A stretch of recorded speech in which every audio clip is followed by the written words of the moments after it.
Kia ora, and welcome to Walking the Shadowlands podcast.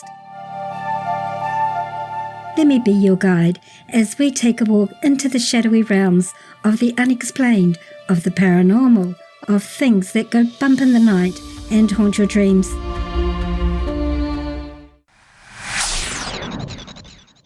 Your hosts? I'm Marianne. Thanks so much for joining us today, tonight, whatever time it is, wherever you're living in this beautiful world of ours. Sit back, relax, and let me be your guide as we walk into the Shadowlands together and see what awaits us there.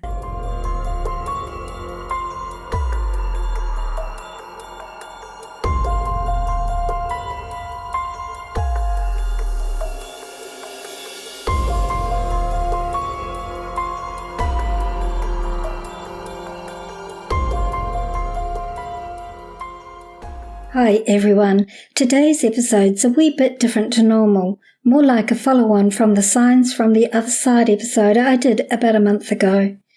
I read a post in a group that I occasionally visit online that immediately leapt out at me and really touched me, and I right away thought that in these times of uncertainty, also knowing that many of my listeners have lost loved ones to this plague that the world is dealing with, and the likelihood is that before this is all over, many of us will have lost a loved one, a work colleague, a friend, or an acquaintance to this virus.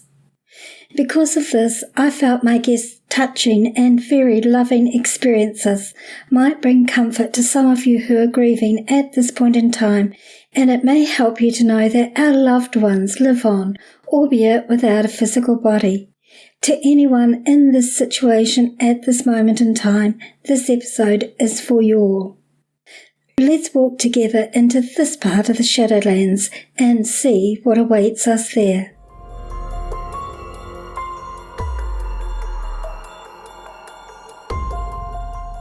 My guest today is Deb, a 47-year-old mother of 5 from Michigan in the United States. Her oldest child is 28 and her youngest is 8 years old. Debs is a nurse and has always worked in this field, an area she naturally gravitated to out of a desire to help and heal others. A very social person, Debs found nursing a perfect outlet for her personality and her desires to help others. She also does a lot of volunteer work and paints rocks as a hobby in her downtime. What she does with the rocks she paints is that she takes them out into her community and leaves them in places around her local dam for the children to find. Really cute idea. These days, Debs has great interest in paranormal things, in part as a result of her own paranormal experiences, some of which are the subject of today's episode. Please be aware, parts of this conversation are very raw, and in some parts Deb's pain is very obvious. I've not edited anything in this conversation, as that would be doing her and Tyler both an injustice in my opinion. I know several times in our conversation I found myself crying along with Deb, so this conversation is raw and unedited, sniffs, clearing throats, ums and all, which is not normally how I leave them, but I really felt this is how this episode needed to be kept.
I had met the love of my life, Tyler Williams, his name was, and it was an immediate attraction, and we just fell head over heels in love with each other. I've never in my life felt that immensely in love with somebody. Like, I felt drunk with love. I've never felt that before in my life. We had such an unbreakable bond. He could read my mind. I knew what he was thinking. We'd finish each other's sentences within a very small period of time that we were together. So we knew after maybe 6 months that we wanted to get married. So we didn't do a big wedding. Neither one of us had been married before. We didn't want to do a big wedding, so we actually eloped and flew to Hawaii to get married on the beach at sunset. And it was perfect, and it was beautiful. And oh my gosh, can you imagine the flowers and the aroma and just the love in the air? It was just perfect. So we had this gorgeous, absolutely perfect wedding. So we were together for not a very long time. Like, I feel cheated because I didn't get to be with him for the rest of my life. You know what I mean? Mm-hmm. Because he was taken way too soon from me. But so with our love, we created this beautiful child named Blake Tyler Williams, and he was born in 1998. Blake was. And he was just a beautiful, beautiful child. He looks exactly like his father. He even sounds like him too, now that he's a grown man. And Tyler loved our son so much. I mean, just with all of his heart. So one day in 2004, our son Blake was having a concert at his little school, like a play they were doing. And his father had gone over to a friend of his house to look at this new motorcycle, or crotch rocket, they call them, because they go super fast. He went over there to look at his buddy's new motorcycle he just got. Well, but not unbeknownst to his friend, my husband got on that motorcycle. He thank God put a helmet on first. But he got on that motorcycle when his friend went into the house to answer a phone call, and he took off on it and took it for a test drive. Why he did this, none of us know. He wasn't experienced with motorcycles. He'd never been on a motorcycle before. He didn't grow up riding dirt bikes or motorcycles.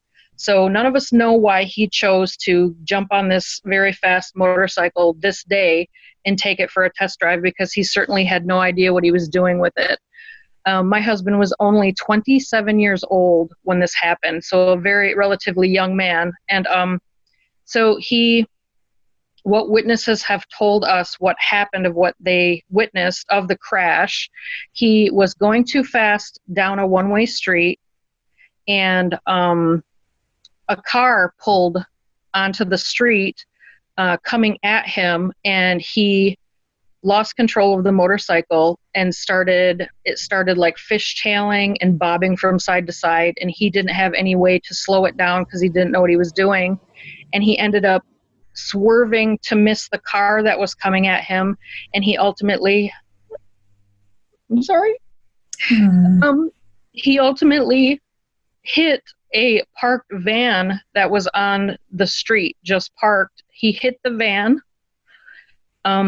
extremely fast and hard, and it ended up breaking his neck.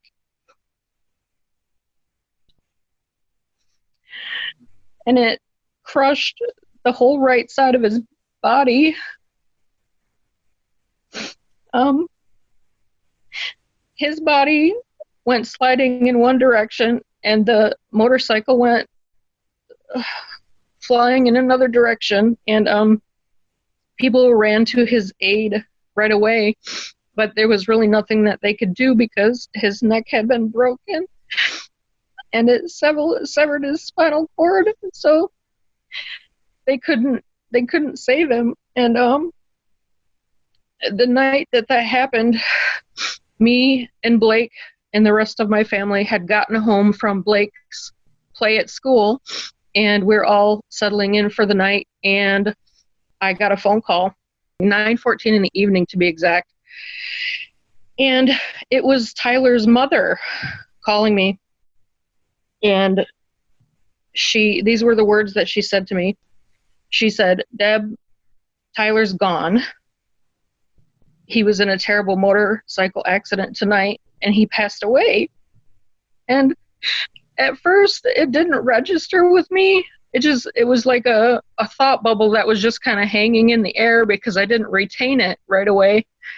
And then immediately after she said that he had died, she said, "Please, Deb, don't take Blake away from us." And I thought to myself, what would make her think that I would take my son away from his grandmother? Like, I was just dumbfounded that she would say that. And I asked her, where was he? Like, where did they take his body to, or where did they take him to work on him? And she told me the name of the hospital and that they were all going to head over to the hospital, meaning her, Tyler's mother, and his sisters were going to head to the hospital also. And I told her I would be there shortly. Well, by the time I had found a neighbor to watch my other children and to watch my son Blake, to go to the hospital, when I pulled in, they were already walking out and said, "It's no use going in there. They won't let you see him. He's gone. There's nothing that they could do. They won't let you in there." And so I didn't get to see my husband. Probably a good thing I didn't get to see him, because nobody wants images like that, as being the last thing that you saw. Yeah. I was angry at the time because I really did want to go in there and be with him, but they wouldn't let me. So I returned home, woke our son up because he was only 5 years old. Our little boy was only 5 years old. And I woke our son up because he was sleeping, and I had to break the news to him. And hearing my son cry like that broke my heart so badly. I could see how badly he was hurting. Like, he was in disbelief, and he had lots of questions. Being a little 5-year-old, of course, they have so many questions. Like, what does it mean? Will I see him again? Does this mean he's not gonna, take me to the store anymore? Does this mean I can't hug him anymore? Stuff like that. So he had all these questions for me, and he just hugged me so tight, and we just sat there on his bed and cried for hours. I mean, literally hours. And I didn't sleep at all that night, of course. Then it was all the planning for the funeral and going and picking out coffins, and you just feel numb when that happens, because I was so grief-stricken. It's like, who wants to pick out coffins when all you can think about is your dead husband laying not even feet away from you? Yeah. And so then the funeral come, and it was an open casket, and I had to be picked up off the floor when I walked in and saw him laying there in the casket. I felt weak, and I needed somebody to help pick me up off the floor. It was really difficult to go through that. I'm sorry. So, I mean, during this time, I was kind of angry at God, just kind of yelling and screaming at him, like, how could you take him from me? And, things like that. Yeah. I was kind of really angry and bitter with God. And I've now since worked all that out, but I was angry for a really long time about that, because I feel as though my husband left us. Like, I didn't think that I would have to live in this world without him with me and our son. Yeah. So I had to figure out how to live without him. And it was really hard. It's still hard. I mean, I still obviously get emotional from it, talking about it. How could you not, hon? How could you not? And it's been 16 years since he passed away. It seems like a long time ago, but I visit his grave quite regularly, and I always talk to him out loud. Always. I mean, if somebody saw what I do in my house alone, they'd think I was bonkers, because I will just think of him, and then I just start talking out loud to him as if he's standing in the same room with me, but of course he's not.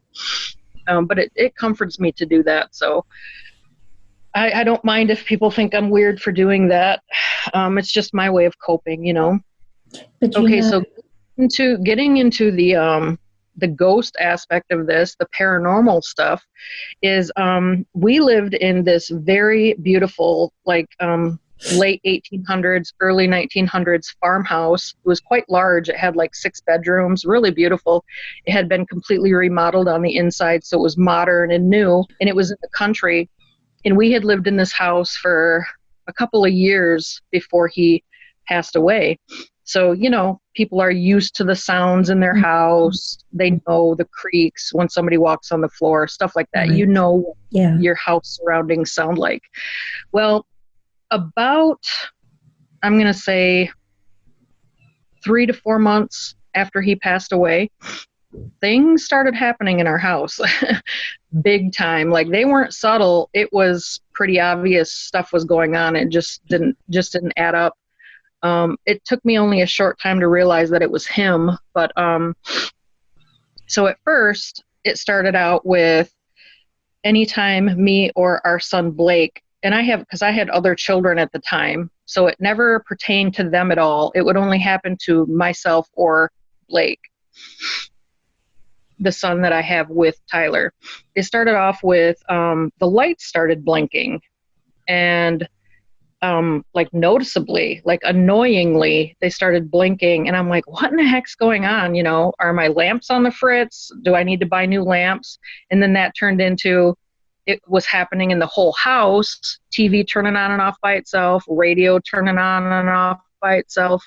And then that escalated into, if me or my son Blake would walk into a room, the light bulb would completely burst. I mean, break. And I would have to, I mean, it's very difficult to unscrew a light bulb that's broken. It is. I thought, oh my gosh, I need to call an electrician or something. Maybe there's something wrong with the wiring in my house. I was worried about like it being a fire hazard, things like that, because I was literally changing bulbs daily in my house because they were busting that often. I thought, gosh, what in the world is going on? So then that happened for about a good month, I want to say. And then that evolved into things started being moved around my house. I could be sitting in a chair watching TV, and my remote control would be right next to my arm. And I would look down a few minutes later and it would be gone. I'm like, what the heck? You know, you kind of look all around, look under the chair, you know you didn't touch it, it's gone.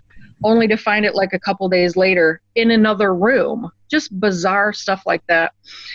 Then we started to see things physically move on their own. A couple of times we had pictures fall off the wall.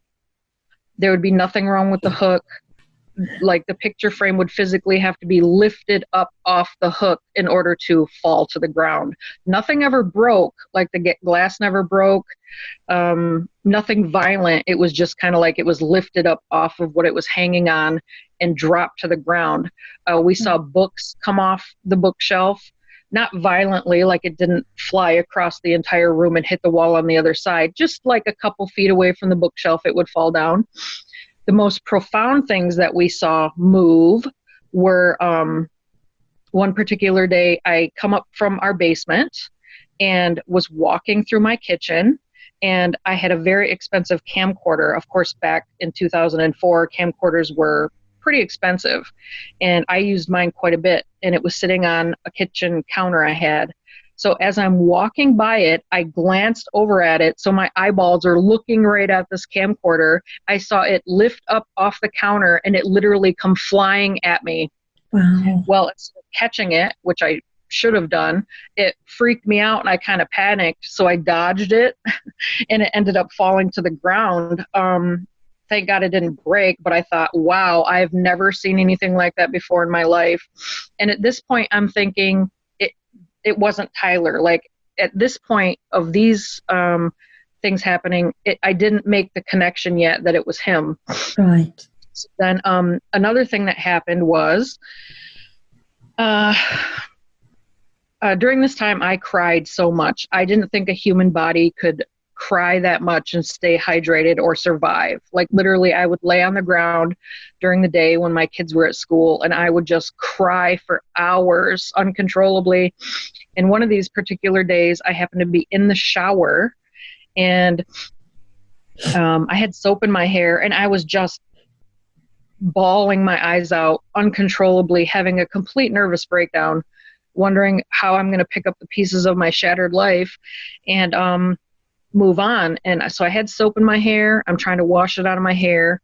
And all of a sudden, I hear this creepy giggle for a few seconds. And I almost jumped out of the shower a foot high. I mean, I almost had a heart attack and died because I knew I was at home alone. I did not expect to hear any noises coming from anywhere in my vicinity. And after I scrubbed the soap out of my hair as fast as I possibly could, I looked down, and there was this toy in the bathtub that I knew made that noise. It belonged to my daughter, and she had gotten it in a McDonald's Happy Meal, and it happened to be a little Nemo fish. And if you touched its little fin, it would make that same giggling noise.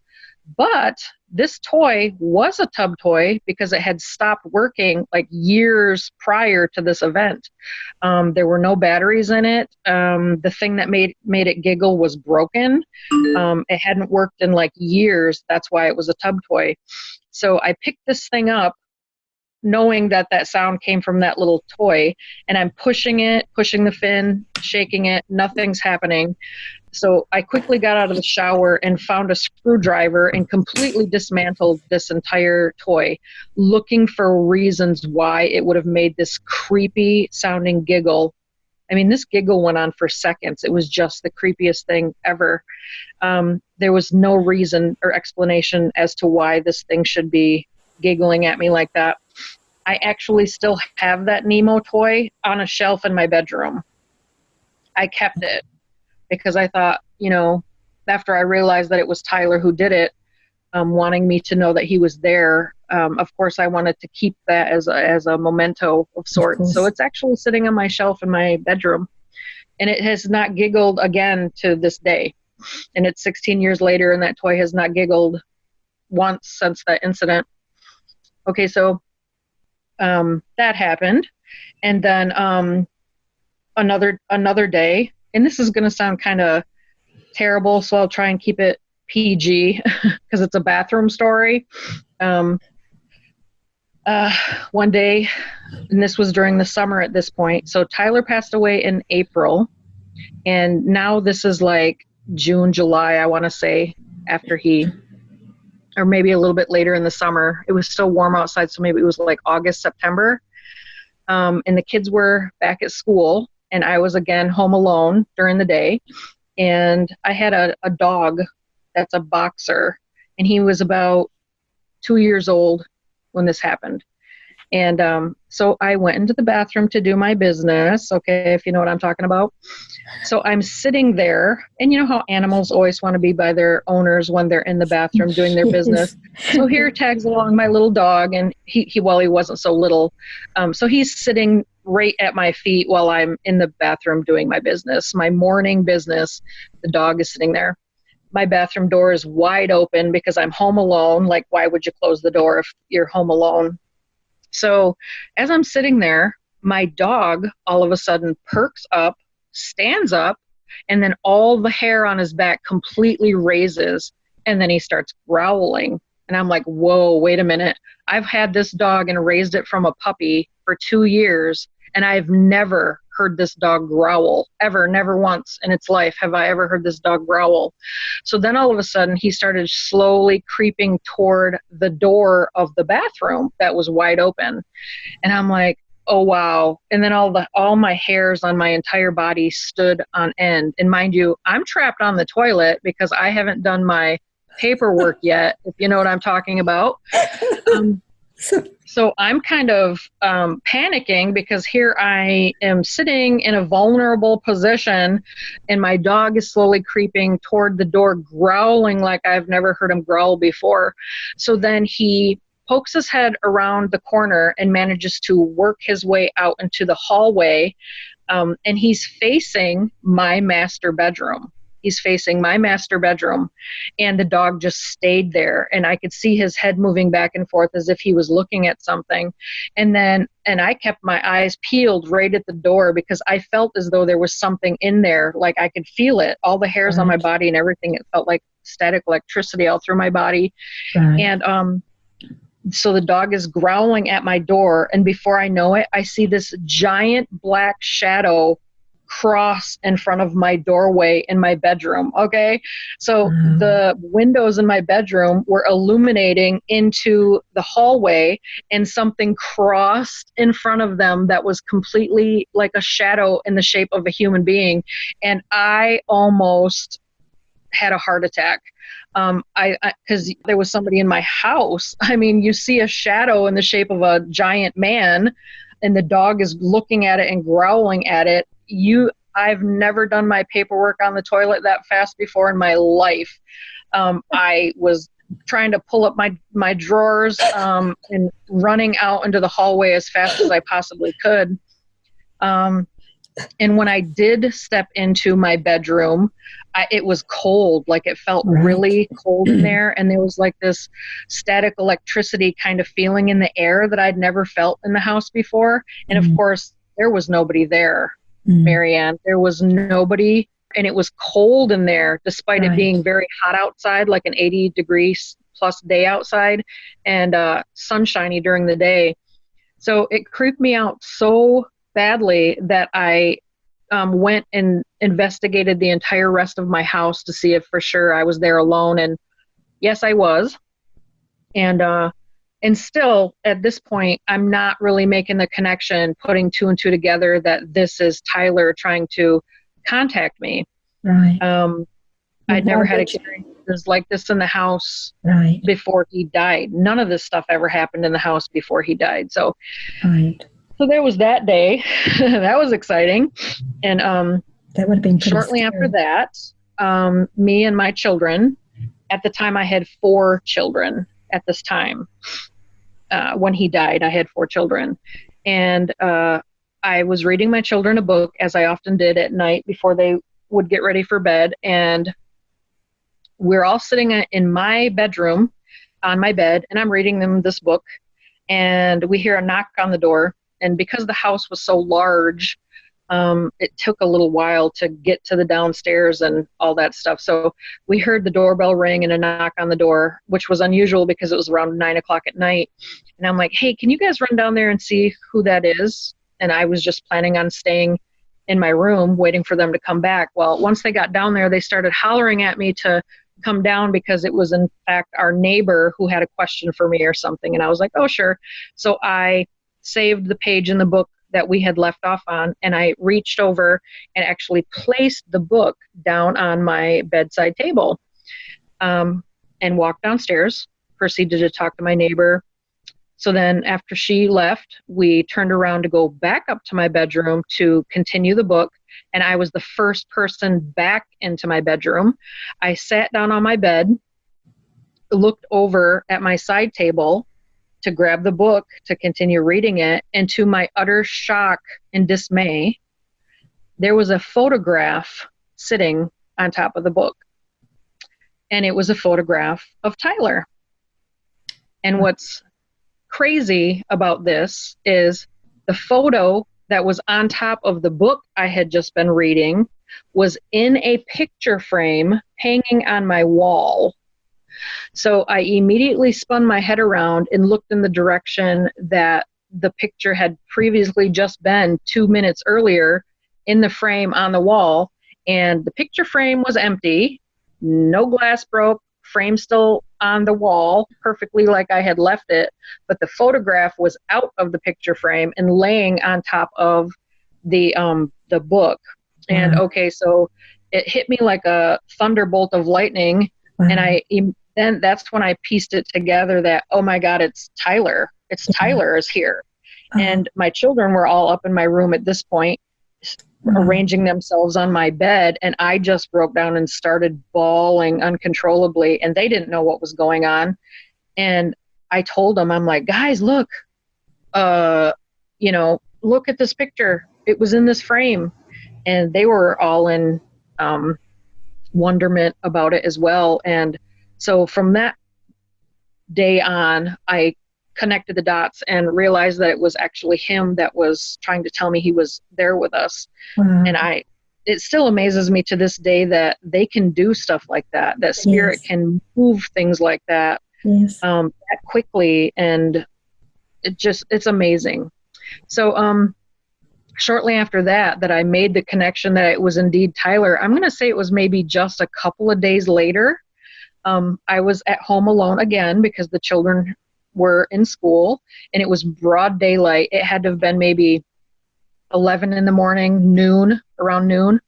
I just happened to be walking through my downstairs of my house, and I was walking into my dining room, and I heard first I sensed a presence. You know how the feeling, when somebody's standing behind you and you just know somebody's there, but you can't see them. So I got that feeling, and so I turned around, and lo and behold, there is my deceased husband standing there right behind me in complete full body apparition. Wow. Just as real. The only thing that was off about it was I could kind of see through him. Okay. And I knew he was dead, and I was just in complete shock. And the bottom of his feet, I couldn't really see his feet up to up to his ankles. It was gone. So his body just kind of started at around the ankle area and then up. So his feet area was kind of invisible. And he didn't move. He stayed in the same spot. And I immediately started bawling so uncontrollably. And then my first instinct or reaction was to walk toward him, as to embrace him and just start hugging him. And as I did that, he immediately put his hand out and said no. But when I mean he said no, his mouth did not move at all. Right. He spoke to me telepathically. Right. And I understood what he was saying. He said in a strong voice, "Stop. You can't hug me or I'll disappear." And I didn't know what that meant because I didn't know anything about how ghosts manifest or things like that. I learned later from reading about it and studying it and things like that. But at the time I didn't understand. So he didn't stay long. And I said to him, "I can't believe you're gone." I asked him why he was there. I'm like, "Why did you leave us?" Which sounds horrible to say to somebody that died. Why did you leave us? No, it's not. It's so I very regret normal. saying that, but it was just kind of in the moment type of deal. And he apologized. He kept saying he was so sorry for leaving us. He's like, "I didn't mean to leave you." He kept saying, "I didn't mean to leave you and Blake. I didn't mean to leave you and Blake. I'm so sorry. I'm so sorry." He kept saying he was so sorry, which, sounds really sad. I think his death was a shock to him too. I mean, he died so suddenly and so tragically. I think he could sense how sad, and everything that I was. And he told me, "Everything's going to be okay. I'm here with you." And that's pretty much all he said. The one thing I did ask him when he was in full body apparition was, "Can you come back to me?" And I don't know why I asked that. I'm not sure why those words came out of my mouth, but I said, "Can you come back to me?" And he, was looking at me very, sad. And he said, "I can't this time. I can't come back to you this time." That's what he said. "Not this time. I can't come back to you this time." I later learned what he meant by that through reading things and seeing the psychic, of course. I learned what he meant by that. So one thing I would like to tell you guys is and this also kind of comes into the story, which I also thought was kind of strange. Tyler knew he was going to die, and I'll tell you why. When I was at his funeral, the guy he worked with, so his friend that he worked with and rode with every day for work, told me at his funeral, he said, "Deb, I really need to tell you something that Tyler said to me about a week before he died." And of course, he had my full attention. I'm like, yeah. He said, Tyler came to work one morning and he was really shaken up and like scared looking and concerned and nervous. And I asked him what was wrong. He said, "I had this really strange dream last night." And he goes, "Yeah, tell me about it." And Tyler told his friend, "Well, in my dream, I was walking down a road, and both of my grandparents pulled up next to me in a blue Cadillac." Well, both of his grandparents were deceased, of course. And they rolled the window down and they said, "Hop in, son. You look really tired." And to which he replied, "No, I'm good. I don't feel tired. I don't need a ride." And they said, "No, it's time for you to come with us." And then with that, he woke up in like a pool of sweat. Wow. And it really frightened him, he said. Wow. So it shook him to his core, and he told his friend about that. The other thing that's really amazing about that, which makes me believe somehow Tyler's soul knew he didn't have much more time left on earth, was a conversation that him and I had about 2 weeks before he died. He brought me out onto the porch and he sat me down and he was really serious and he looked concerned. And he said, "Can I talk to you about something?" And I was like, "Yeah, sure, anything." And he goes, "If anything ever happens to me, can you promise me that you'll always let my family see our son?" And I was really taken aback by that because I had always had a good relationship with his family and everything. And I said to him, "Where is this coming from? Why would you say that to me?" And he goes, "I don't know. I just have this feeling like something's going to happen." And he goes, "But I don't want you to worry because through the military, I have like death benefits. And so you and Blake would be taken care of if anything ever happened to me." And he said, "I promise you that if anything happens to you, I will always make sure that your kids will see your family as well." And that was the whole conversation. Wow. And I didn't even know what to think about that. Like I thought it was strange, but it kind of ties into he must have known, or his soul must have known somehow, that he didn't have too much time left on earth, like he was preparing for it or something. Right. So I was really shocked when his friend told me that at the funeral, of course, about that dream he had. So there's that. And actually, that's not uncommon. That's not the first time I've heard of that. Or, as a nurse yourself, you would have come across it before as well. Absolutely, I have. Yep. But to experience it in your own life is a different thing.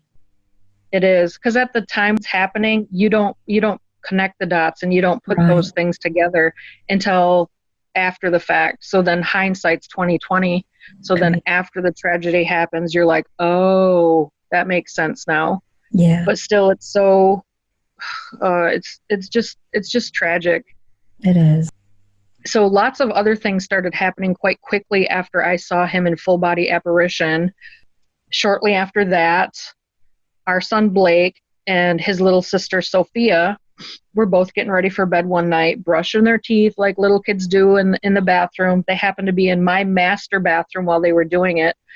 And it was an open door bathroom policy at our house, let me tell you, because kids just don't let you be in a bathroom with the door closed, where they're beating it down, So open door policy at our house for bathroom doors. And they were in there brushing their teeth. And little my daughter Sophia was only 3 years old at this time. So by this point, Blake was 6 and Sophia was 3. And all the kids knew. So they're brushing their little teeth, and I'm in my bedroom waiting for them to be finished so I could read them a story before they went to bed. And Sophia come running into my bedroom, white as a sheet, eyes as big as a saucer, and she was shaking uncontrollably. And she was actually kind of stutter talking because she couldn't quite get her words out because she was so frightened. I said, "Oh my gosh, honey, what's wrong with you?" And at first I thought maybe Blake had done something terrible to her or did something bad to her in the bathroom. And I'm like, "Honey, what's wrong? Did Blake do something to you?" And she goes, "Mom," and she's saying this in her tiny little 3-year-old girl voice, shaking, "Mom, I thought you told me that Tyler was dead." Those were the words that came out of her mouth. And I said, "Honey, he did pass away. He's in heaven." And then when I said that to her, she looked even more shocked. And she goes, "Then why did I just see him in the doorway and he waved at me, Mom?" And oh my gosh, my mouth dropped wide open. And of course, then I had all these questions for her. So I'm questioning, interrogating this little 3-year-old. "Tell me everything." I'm like, "Oh my gosh, what did you see? What did he say? What happened?" So to the best of her 3-year-old ability, she said Blake did not see him because he wasn't looking at the bathroom door like she was. She said she saw something and was done brushing her teeth, and Blake started brushing his teeth, and she got down from her stool, looked at the door, and he was standing in the doorway of the bathroom. She told me what he was wearing. She said he had on a white t-shirt and blue, like dark colored blue jeans. He didn't say anything to her, but he had a smile on his face looking at her. And I said, "Then what did he do?" And she goes, "After he noticed I was staring at him, he waved at me and then turned and walked into your bedroom, Mom." She said she fully expected to walk into my bedroom and see him standing in there because she saw him walk in there. So I thought that was pretty profound. I mean, he was obviously showing himself to other people in our home. Wow. Okay, so the full body apparitions turned into little Blake, our son, he started walking and talking in his sleep after this. Him and Sophia had bunk beds, and they shared a bedroom that was close to me because they were little, So the bigger kids slept downstairs, but Blake and Soph, because they were little, shared a bedroom, had bunk beds, and their room was closest to me upstairs. And Blake started doing these very odd things. But before I tell you what Blake started doing, I need to tell you about another visit we had from Blake's dad, Tyler. One night, I had a dream where all of a sudden I was just me and Blake were both transported to this beautiful world, which I now realize we were in heaven. Our souls actually went to heaven to have this conversation with Tyler. So I'm holding Blake's hand, and we are suddenly in this church courtyard. I'm going to do my best to try and describe what it looked like to you. Imagine like a carnival setting where there's like different booths right next to one another, and those lights that you see at nighttime parties that string across buildings to illuminate your area that you're having a gathering at night, like garden lights. Those were strung across like this little dirt road, but we were in a church courtyard. So think of like a spooky Halloween scene, but it wasn't spooky. Like the church was like black because the moon was illuminating behind the church. So the church looked dark. And then there was like this leafless, dead looking tree. It just didn't have leaves on it. So it was like in the fall maybe. And so that also was backlit with the moon. So that was the light from the moon coming down. And then the only other light illuminating the scene were those like garden lights that were strung across. And Blake and I, holding hands, walked over by one of these vendors booth things, and we just stood there, and I was crying in the dream, and Blake was just holding my hand. And then we saw Tyler walking toward us, And he looked me dead in my eyes, but didn't say anything to me. But I just felt all this love and like wrap around us. We just felt very loved. And at that point, I was crying still. And Tyler knelt down to be eye level with our son, Blake.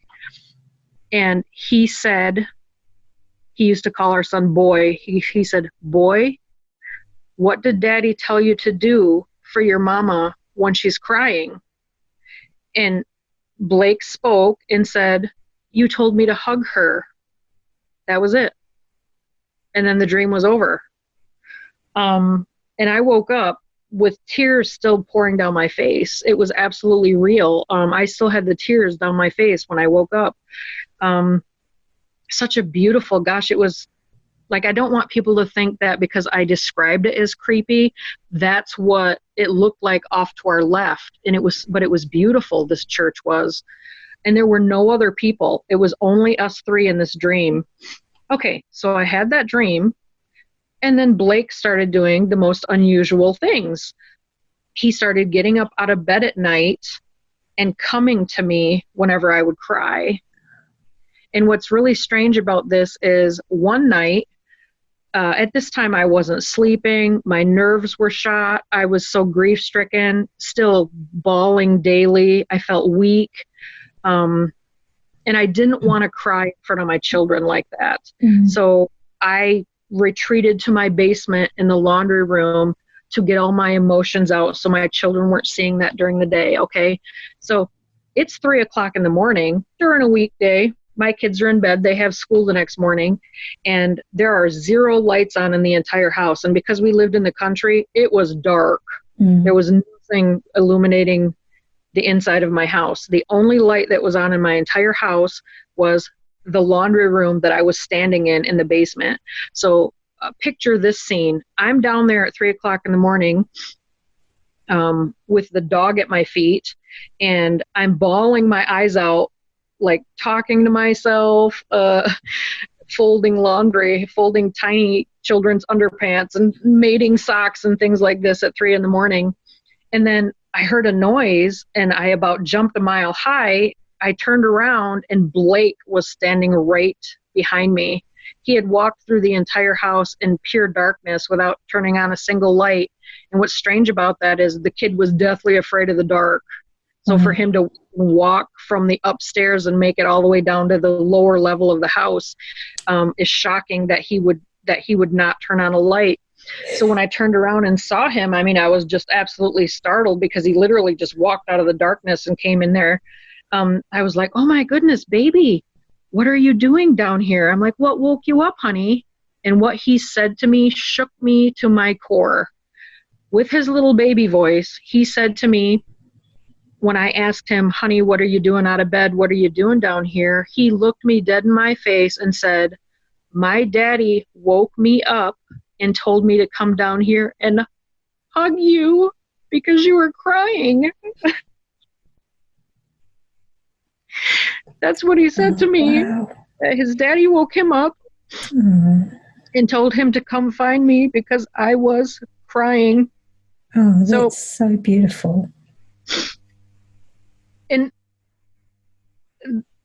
I mean, and that made me cry more, of course. And I got him back up into bed and made sure he was okay. And then he fell right back to sleep after that.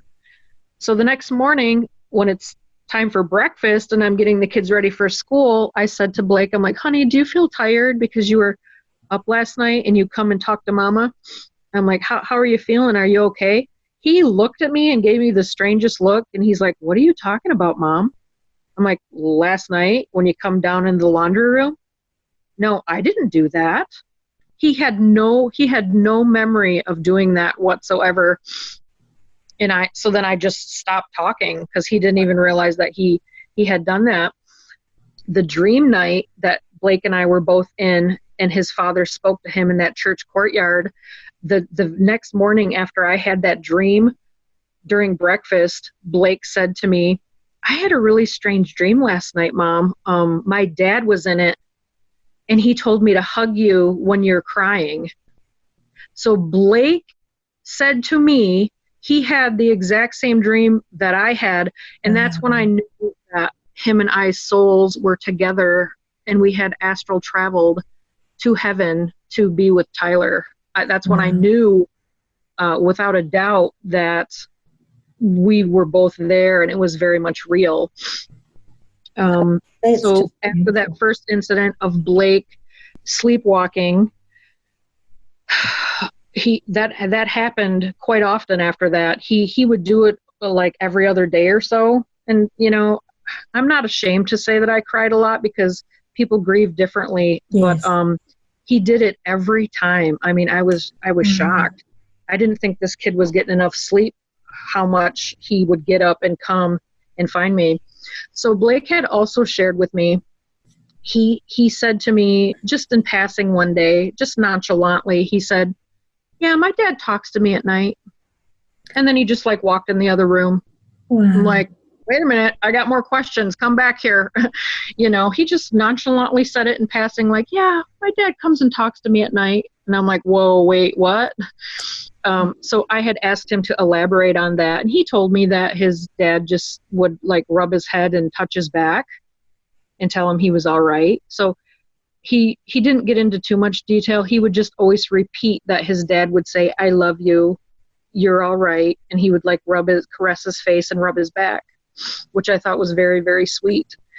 And I believed my son when he told me that. Sweet. I didn't think he would make that up or lie about it. No, why would he? Exactly.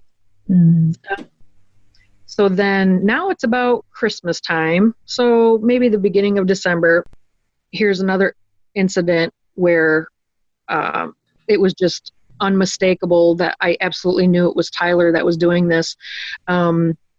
All the kids were in bed. I had last minute Christmas gift wrapping to do, as I'm sure all parents can relate with. So again, I was up at like 2-3 o'clock in the morning while all the kids were sleeping, trying to wrap last minute presents because Christmas was coming like very soon. And some of the gifts were quite large, and I set them on a giant farmhouse table. I mean, I had a big family, and so my dining room table would fit 10 people around it. It had 10 chairs. It was a giant table.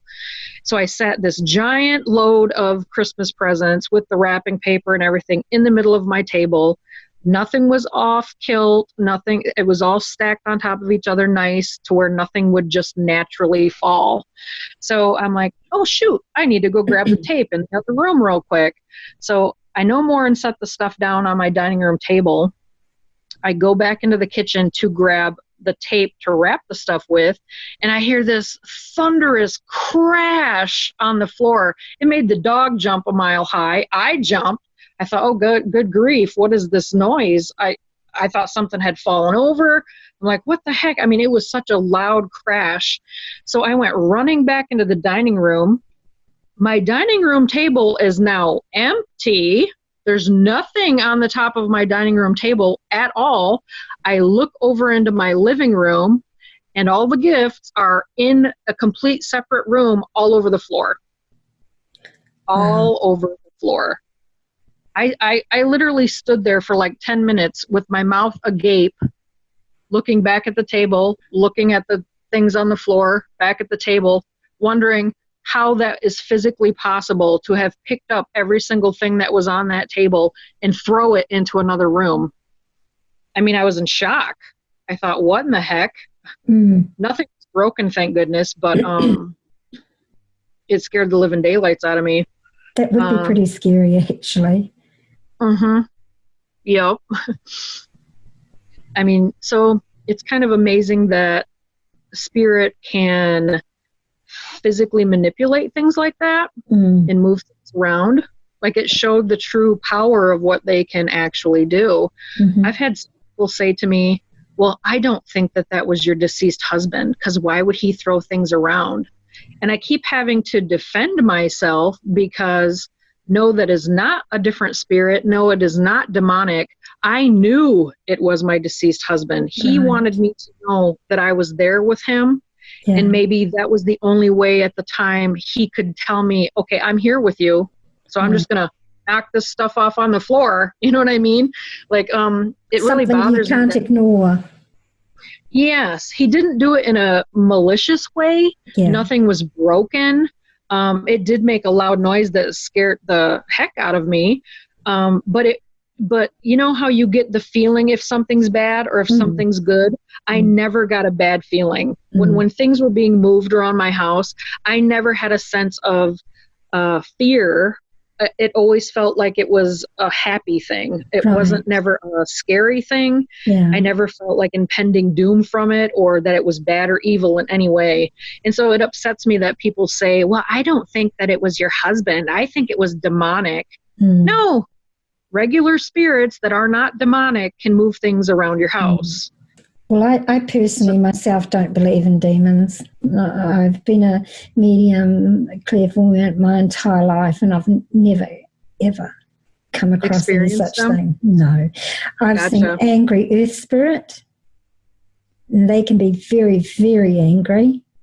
But, you know, and some, if they haven't passed over, if they were nasty in life, they'll still be nasty in death. Their basic character doesn't change. But I think people tend to use the term demonic as a catch-all thing, and it's a very religious-based, fear-based thing. And of course, people work within their knowing, you know. So if that's what they know and that's what they believe, that's the term that they'll use. Well, to me, I knew it wasn't demonic or something bad. I knew immediately that it was Tyler, my beloved first husband, Tyler, that was trying to make me know that he was there with me at that time. So now I'd like to share with you one of the most touching things during this whole year and a half that his spirit was in our farmhouse that happened to me. And I will never forget it for as long as I live because it was so warm and touching and loving. And it brings me great comfort knowing that he did this for me. Okay, so I have to tell you guys that at this point, I was completely broken down. I had to stop working as a nurse because I was physically ill. I had something wrong with me that the doctors couldn't figure out what was wrong with me. Caused me to have a great amount of pain. Plus I was grieving. Plus I had zero coping mechanisms. Plus I was crying so much and I was overall in really poor health. So by this time, it's after Christmas. We're into the next year, 2005. And I moved just for my own comfort. I moved all of my children out of their rooms, and I had a large bedroom. I moved my two younger children's bunk beds into my room, and then I brought two other beds for my two oldest children in my room. So ultimately at this point, by January or February of 2005, I was really ill and crying a lot and sleeping a lot and barely functioning as a human being, doing my best to take care of my children and try and keep my house functioning, with my entire world falling apart around me. So all of my children essentially moved into my bedroom with me. So we all slept in the same room together, and that comforted me. It made me feel safe, and it's what I needed at the time.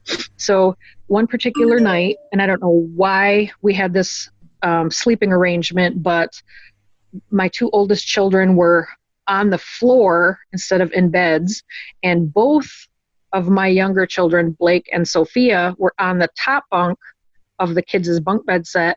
And for whatever reason that escapes me to this day, I was sleeping on the bottom bunk of this bunk bed that belonged to my children instead of my own big giant king size bed. Maybe to be closer to them, or maybe that's just where I had fallen asleep. I'm not sure. But on this particular night, the TV is still on because we had all just fallen asleep with the TV in my bedroom still on. So the only light in the room was the TV illuminating the rest of the room. I was crying uncontrollably. I mean, I just had tears just pouring down my face because I was in a great amount of pain and just grieving so badly. Nobody was really helping me deal with my grief. I didn't have many friends or family that checked up on me, things like that. So I felt pretty isolated. Yeah. So I was crying because my children were sleeping. And all of a sudden I felt something touch my face, like push down on my face. And at first I thought my hair was touching my face or something. So imagine me laying flat on my back in a bed, and I start touching my forehead like, what is that? You know, is my hair in my face? Because I felt something wipe the tears off of my cheeks. Oh. And it felt warm. It wasn't cold. It felt warm. And then it happened again. So I just kind of like froze and didn't move because I didn't comprehend what was happening. And then all of a sudden I felt this something lay on top of me, like completely lay on top of me. And it felt heavy, and it pushed me down on the bed. It felt comforting and warm. So there's this thing laying on top of me, and I could feel it like moving around, and I didn't say anything, and I'm looking and I don't see anything, but I absolutely feel it on top of me. And I immediately knew that it was my husband. And he kissed me right on my lips. He kissed me a couple of times right on my lips. And I was just dumbfounded because I had no idea that spirit could even do that. And I know now why he did it, because he tried to comfort me. I was so distraught with emotion and could not stop my uncontrollable crying. Oh, dear. I know that's why he did it. I know that's why he came to me and laid on me, not in like a sexual way. It would be, hey, I'm here, me touching you. And he just kept like caressing my face. And I stopped crying and I calmed down. At some point I ended up like rolling over on my side, and he absolutely stayed right behind me with his arms wrapped around my front. So I was the little spoon, you know what I mean? Yeah. He was cradling me in his arms, and I actually fell asleep. And that was the first time in many, many months that I actually slept really good and sound. It was the best night of sleep I had had in a very, very long time. So right after that happened, I felt energized the next day too, actually. And I didn't have pain when I woke up the next day also, which I found very profound about that experience. A couple of days after that, again, it was in the middle of the night, and all of us are in my master bedroom. All the children are sleeping, and my oldest daughter, and at this point, I think she was 12. My oldest daughter, named Amanda, was about 12 years old at this time. She was laying at the foot of my bed. Something woke me up. I'm pretty sure his spirit said, hey, wake up, you know, telepathically. He's speaking to me. Hey, I'm here, wake up. So something woke me up in the middle of the night. Imagine my shock to look over, and my bedroom was completely dark. My TV was not on it this night. So my room is being illuminated by this green glowing orb that was the size of a beach ball. And it was floating over the top of my dresser. So it's illuminating light throughout my entire bedroom. And I'm just staring at it like, oh my God, I can't believe what my eyeballs are looking at. And it didn't manifest into anything else. It just kind of hovered there above my dresser. And I didn't know what to think. So my first instinct was to immediately wake my daughter up because she was the closest person to me. I must have scared the heck out of my child because I literally grabbed her head out of a dead sleep and turned her head in the direction of where the orb was floating above my dresser, and I started screaming, Amanda, look! Amanda, look! Do you see that? Do you see that? And she was kind of like fighting me because I woke her up in such an abrupt way, and she's going, Mom, what's going on? What's happening? And I have her head turned right to the orb floating above my dresser, and it was like a light colored green. it was more white on the inside, and on the outside of it was green. And it illuminated my entire bedroom, and it just kind of floated there, and it was the size of a beach ball. I've never seen anything like it since that night. I've never seen anything like that ever in my life or since that night. And I knew it was him. I knew it was him because it felt very loving and comforting. And my daughter Amanda said, "Yes, I see it. Yes, I see it." So she saw it too, which also brings validation that I wasn't nuts and hallucinating things in the middle of the night. You know what I mean? Yeah. So as soon as she saw it, she jumped up into my bed and was very frightened. And as she jumped up into my bed, it just kind of like dissipated to where the ball started shrinking down and then out of sight. So that's how it like left. Was it just kind of like the ball of light just got smaller and smaller and smaller until it was no longer there. And then that feeling of like love and comfort kind of left when the orb left with it. Right. In, I think, 2006, so now it's another year later, we ended up moving out of that farmhouse.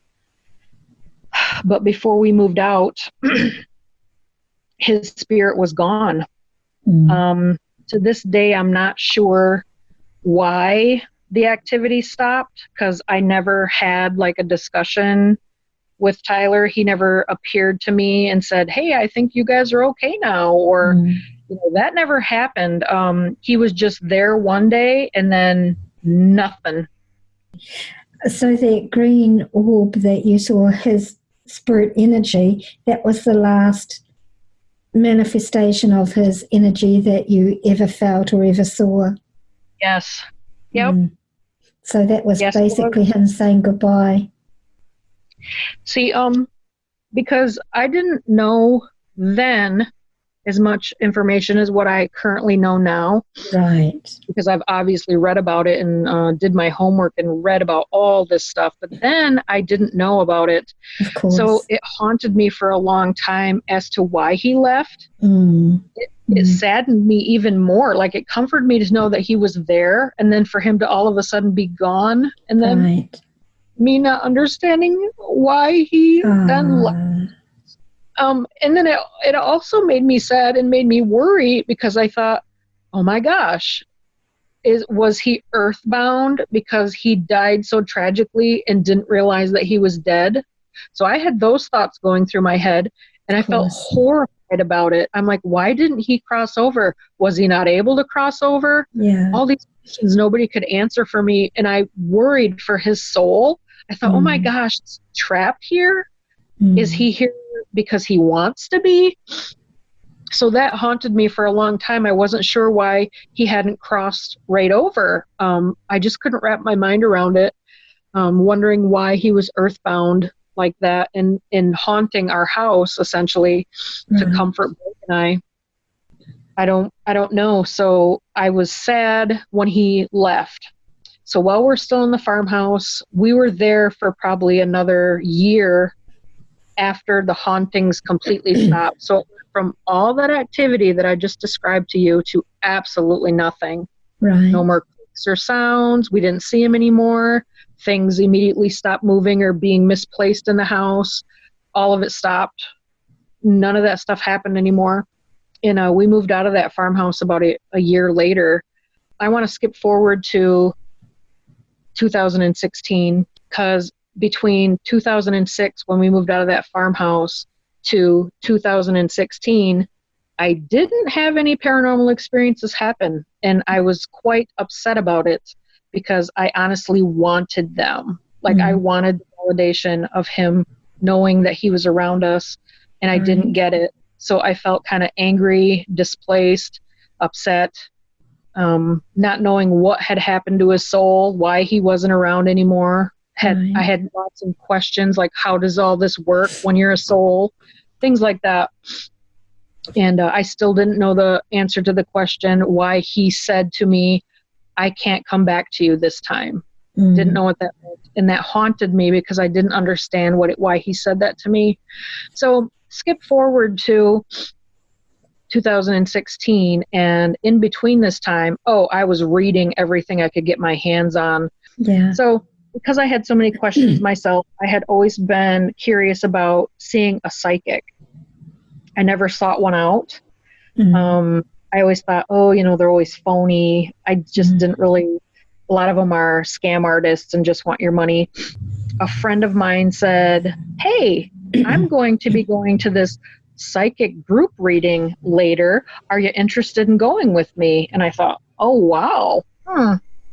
Okay. And I was skeptical. I was like, sure, I'll give it a shot.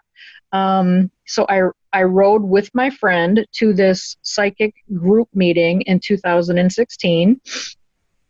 And I wanted to test this lady. I was being a bit of a skeptical smartass, and I wanted to actually debunk this person as being like a fraudster, a scammer, or something.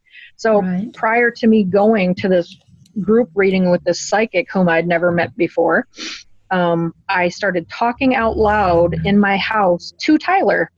And I said to him, Tyler, please, if this lady is the real deal, please come through to her. And I want you to specifically tell her about my ring.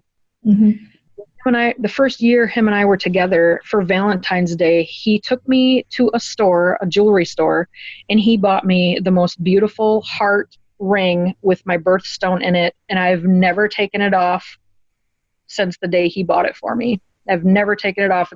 It never comes off my finger. So I told him, if it's really you, please tell this psychic about this ring, and then I'll know it's you for sure. So when I was on my way to this reading, I slipped that ring off my finger and stuck it in my pocket. And I also took the photograph I have of him out of my wallet that I carry around with me, took his photograph out of my wallet and stuck it in my pocket as well. So my ring is bare, or my finger's bare, and I had it in my pocket. I walked into this lady's house, and this very strange looking girl walked up to me. She was in her mid-20s, had pink hair, a piercing in her eyebrow, I believe, and maybe one in her lip, tattoos on her arms and stuff. And she shook my hand and didn't ask what my name was. She's like, hi, welcome. Nice to meet you. Hi, welcome. And she was greeting every person that came into the house that way. I had no idea when I shook her hand that she was the psychic, okay? I had thought to myself, okay, wow, she's eccentric. She's got some pretty wild colored hair. And then I found my way over to a seat, and it begun. So I'm sitting there. There was maybe 6 of us in the room that paid to be in this group reading. And she started talking, and the first spirit that came through to her was for another person. And so we all just sat there in sheer wonderment about what she was possibly going to say about this person's loved one. And it was amazing. The person that came through for the other person in the reading was just spot on. And the person was crying their eyes out. And her reading for that person lasted maybe 20 minutes. And we were just all silent, just listening to everything that this woman was saying. Before she started the session, she kind of explained to all of us a brief history about herself. And then she kind of explained to us how her abilities work and how spirit comes through to her.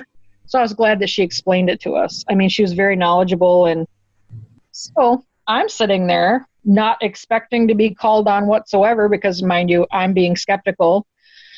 And all of a sudden she looks around the room and she said, is there a Deb here? She's looking around and she goes, which one of you is Deb? And I kind of looked and was like, oh, she's talking about me. Mind you, none of us told her our names. None of us told her our names. She actually told us not to tell her our names. So I was shocked that she said, is there a Deb here? And I was like, oh, that's me.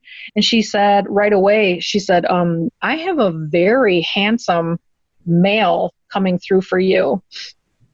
and his present is strong. Like she said, he was trying to interrupt her when she was giving the reading to the other person. Like he was trying to push the other spirit out of the way because he had so much to say to me.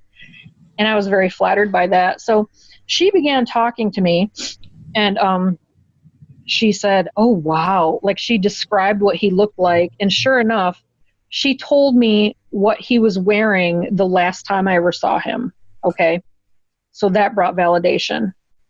And I'm just listening to her, nodding my head, going, okay, as she spoke. So I wasn't trying to feed her any information that she could possibly use. And she started saying things like, okay, this is really strange because he's showing me like a baby. He's like rocking this baby in his arms, telling me that this is your baby and it's a boy. Do you know what I'm talking about? And I was like, whoa. Yeah. I said, yes, I know what you're talking about.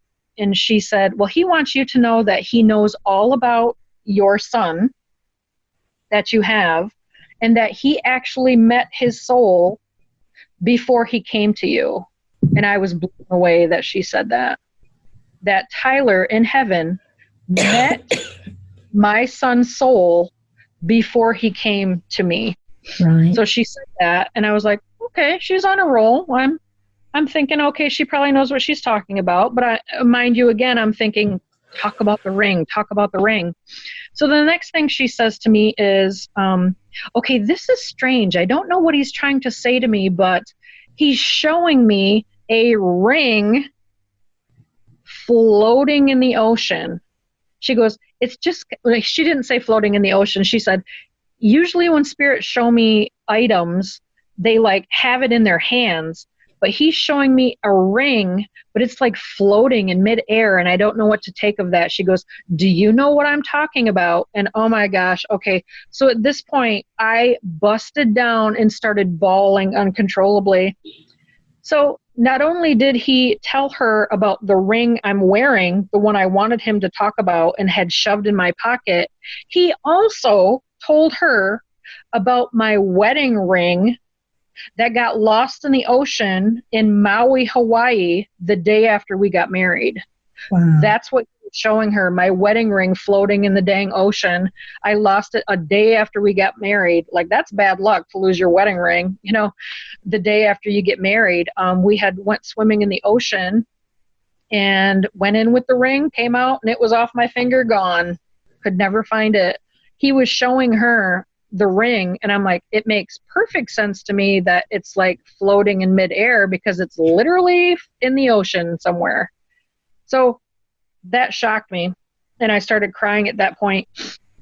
She said to me, he keeps wanting me to tell you how sorry he is that he left you, how sorry he is. He didn't mean to leave you or Blake. He didn't mean to leave you. And that's exactly what he said to me when I saw him in full body apparition. And then she said to me, and this is what answered my question that I had when he said to me, I can't come back to you this time. She said to me, he's saying to me that you asked if he could come back to you, and he can't. He wants me to tell you that he has things to do in heaven, and he cannot return back to earth in this lifetime. And I mean, you could have knocked me over with a feather at that point. And I'm grabbing the tissues out of the box, wiping my tears and snot coming out of my nose because I was crying so hard. I'm thinking to myself, how could this girl possibly know these things? Then she said to me, he wants me to tell you that he not only is always with you, but he's always with your children as well. My two older children do not belong to Tyler. They belong to a different man. He told this psychic he even watches your daughter in Germany. Whoa.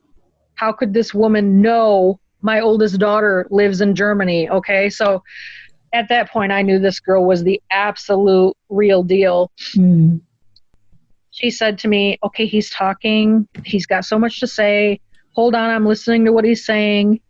And then she looked at me and she like popped up and she like had this shocked look on her face, and she's like, oh my gosh, he just told me that you saw him. He's spoken to you. She goes, oh my gosh, you're a sensitive, aren't you? She goes, you're an empath.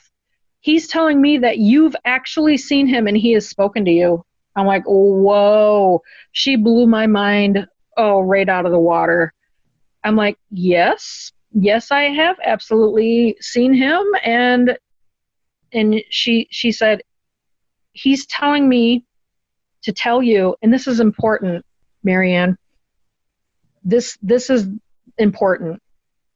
She said, he wants me to tell you the reason why he was in your house is because he wanted you to know without a doubt that your soul lives on past death and that you two would be together again in heaven.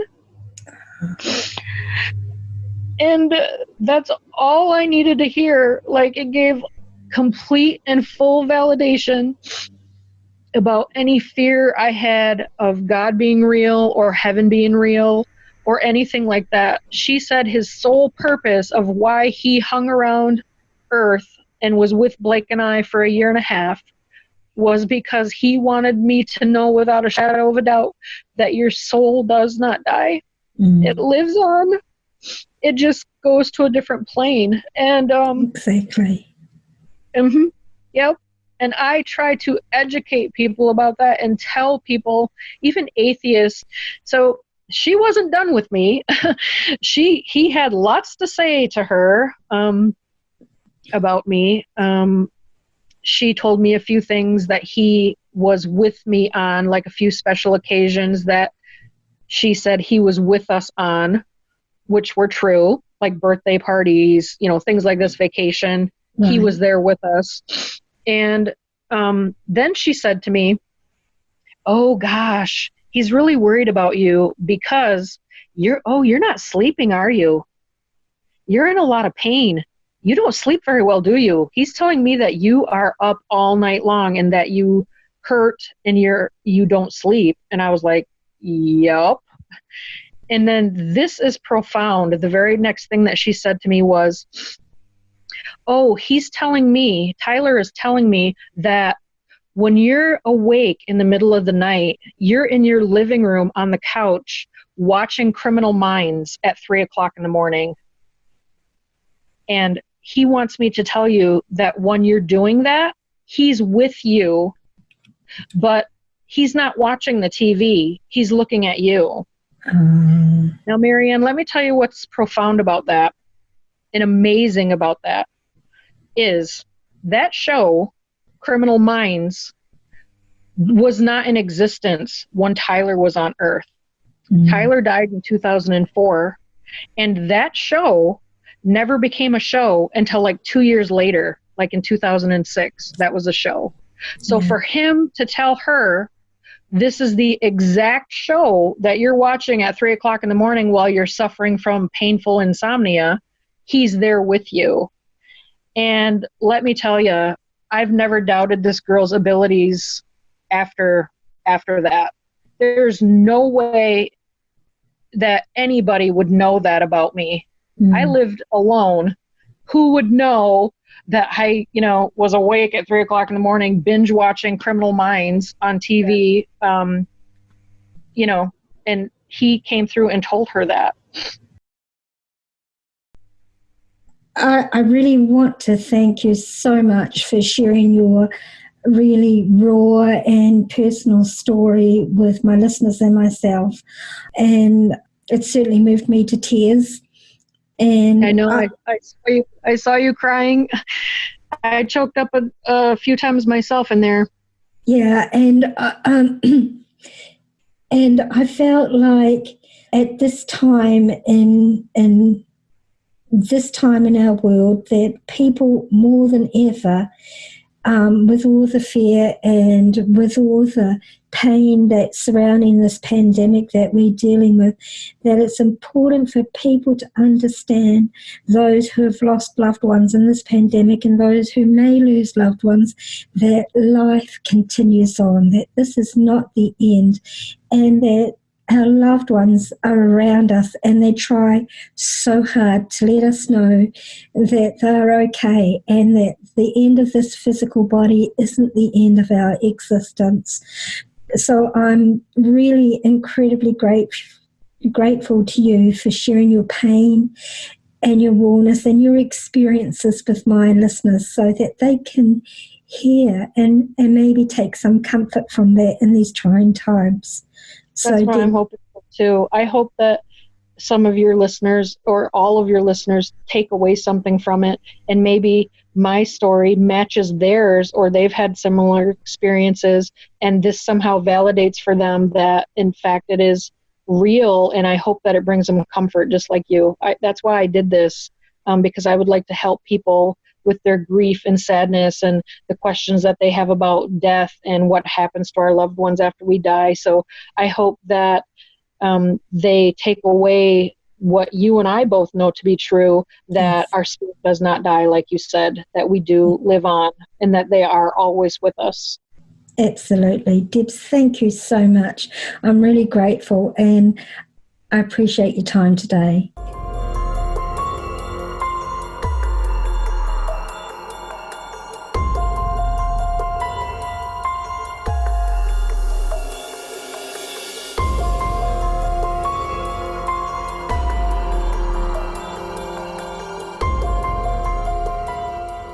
I'm very grateful to my guest today, Deb, for firstly responding to my reaching out to her, and secondly for agreeing to share such personal pain, but such tender and loving reassurances from Tyler that he continues to exist and that his love for her and all of his loved ones continues on despite no longer being in a physical body. This is the message that we both wanted you all who are currently grieving for lost ones from whatever reason, and for those of you who may lose loved ones in the coming times, that the end of the physical body is not the end of our existence, that life definitely continues on, albeit in a different form, and that the love that these ones we have lost have for us does not simply stop once they leave the physical plane of existence. It continues on, and our loved ones are only ever a thought away. We both hope that this episode will bring you some comfort and reassurance in these uncertain times we are all living through.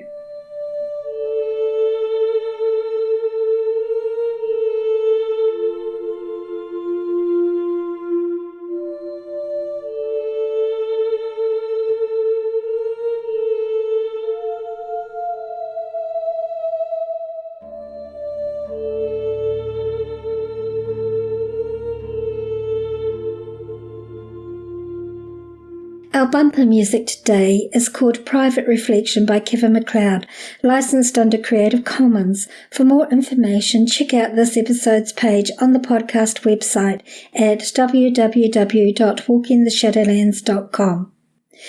If you have any suggestions for topics you might like me to cover in upcoming episodes, then please don't hesitate to contact me. Or if any of you have any questions, suggestions, or any comments that you'd like to make, or experiences that you might like to share with myself or my audience, then just email me at shadowlands@yahoo.com. Check out our Facebook page, Walking the Shadowlands, our Instagram feed of the same name, and our Twitter feed at Shadowlands10. Like and follow for hints on our upcoming episodes. And speaking of upcoming episodes, our next episode will be on black-eyed children, a very interesting subject. If you enjoyed this episode, then please leave a positive rating and don't be shy to leave a written review on your chosen podcasting platform or on the podcast Facebook page, Walking the Shadowlands. Who knows, you may hear your review read out at the end of one of these podcasts. And of course, so you don't miss out on any episode, make sure you subscribe on your favorite podcasting platform. This podcast is available on all free podcasting platforms and available from iHeartRadio as well. If you don't have a smartphone, then you can listen to the episodes from the podcast website, www.walkingtheshadowlands.com.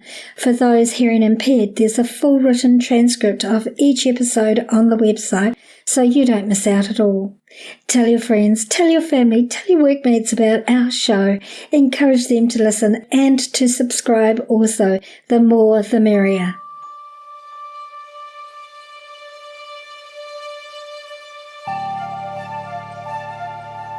Thank you so much for listening today, tonight, whatever time it is, wherever you're living in this beautiful world of ours. We'll see you in 2 weeks' time.